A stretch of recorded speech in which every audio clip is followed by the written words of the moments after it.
ఈరోజు లాగిన్ చేయగానే old Madras baking company నుంచి ఆర్డర్ వచ్చేసింది మామ. 47 రూపాయలు. ఇది రేవంత్ అని ఇంటి ముందర ఉంటుంది. అది సరే వెళ్ళి పికప్ చేసుకుందాం.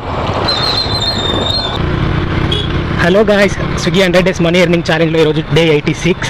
మనం వచ్చేసి గిన్నె రెస్టారెంట్లో పికప్ చేసుకోవాలి. రెస్టారెంట్ దగ్గరికి వచ్చేసినాం. అది సీఎం రేవంత్ రెడ్డి గారి ఇల్లు. ఇది మనం ఆర్డర్ పికప్ చేసుకునే restaurant.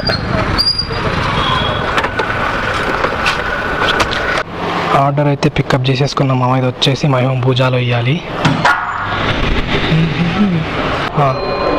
Swiggy block I block 1004.